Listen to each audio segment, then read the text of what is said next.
ಲಡಾಖಲ್ಲಿ ನೋಡಿ ನಾವು ಸ್ಟೇ ಆಗಿರೋ ಈ ಬೇಸ್ ಕ್ಯಾಂಪ್ ಏನಿದೆ, ಬೇಟಲ್ ಬೇಸ್ ಕ್ಯಾಂಪ್ ಅಂತ. ಸೊ ಇದರಲ್ಲಿ ನೋಡಿ ಅಲ್ಲಿ ಎಲ್ಲ ವೆಹಿಕಲ್ಸ್ಗಳಲ್ಲಿ ನಿಂತಿದ್ದಾವೆ.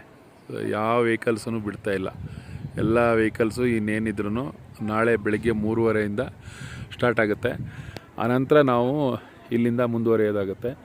ಅಲ್ಲಿ ಮೇಲೆ ಕಾಣಿಸ್ತಿದೆಯಲ್ಲ ರಸ್ತೆ, ಆ ರಸ್ತೆ ಮುಖಾಂತರ ಇದಕ್ಕೆ ಹೋಗ್ತಾರೆ. ಇಲ್ಲಿ ಕಾರ್ಗಿಲ್ಗೆ ನೋಡಿ. ಅಲ್ಲಿ ಮೇಲ್ಗಡೆ ಕಾಣಿಸ್ತಿದೆಯಲ್ಲ ಬಸ್ಸು ಹೋಗೋ ದಾರಿ, ಅಲ್ಲೊಂದು ಬಸ್ ನಿಂತಿದೆ ನೋಡಿ ಆಲ್ರೆಡಿ ಮೇಲೆ. ಇದು ಕಾರ್ಗಿಲ್ಗೆ ಹೋಗೋದಿಲ್ಲ ದಾರಿ, ಲೇ ಲಡಾಖಿಂದ ಕಾರ್ಗಿಲ್ಗೆ ಹೋಗೋ ದಾರಿ ಇದು.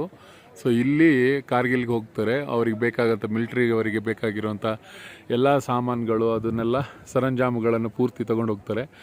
ಸೊ ತುಂಬ ಕ್ರಿಟಿಕಲ್ ಲೈಫ್ ಇಲ್ಲಿ ಆರ್ಮಿಯವರದ್ದು. ನಮಗೆ ನಿಜವಾಗ್ಲೂ ಆರ್ಮಿಯವರದ್ದು ಲೈಫ್ ಏನು ಅನ್ನೋದು ಗೊತ್ತಾಗೋದೇ ಇಲ್ಲಿಗೆ ಬಂದ ಮೇಲೆ, ಇವ್ರಿಗೆ ಎಷ್ಟು ಕಷ್ಟ ಇದೆ ಏನು ಅಂತ. ಅದಲ್ಲದೆ ಯಾಕೆ ಇಲ್ಲಿ ಟೆರ್ರಿಸ್ಟ್ ಜಾಸ್ತಿ ಅಂತ ಹೇಳೋದಕ್ಕೂ ಕೂಡ ಒಂದು ಕಾರಣ ಏನಂದರೆ, ಈ ಕಾಶ್ಮೀರಿಗಳಿಗೆ ಮಾಡೋದಕ್ಕೆ ಕೆಲಸಗಳಿಲ್ಲ, ಉದ್ಯೋಗದ ಅವಕಾಶಗಳಿಲ್ಲ.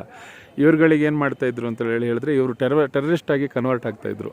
ಆಗೋದಕ್ಕೆ ಮೂಲ ಕಾರಣ ಏನಂತ ಹೇಳಿದ್ರೆ ಫೈನಾನ್ಷಿಯಲ್ ಸೆಕ್ಟರು ಅದು ತುಂಬ ವೆರಿ ಪುವರ್ ಇಲ್ಲಿ. ಇವ್ರ ಮನೆಗಳಲ್ಲಿ ಸೇಬು ಮತ್ತು ಈ ವಾಲ್ನಟ್ ಅಂತ ಹೇಳ್ತಾರಲ್ಲ, ಸೊ ಅದನ್ನು ಬೆಳೀತಾರೆ.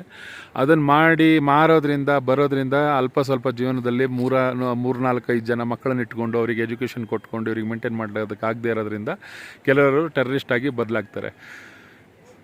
ಹೀಗೆಲ್ಲ ಸುಮಾರಷ್ಟು ಸಂಗತಿಗಳಿದ್ದಾವೆ.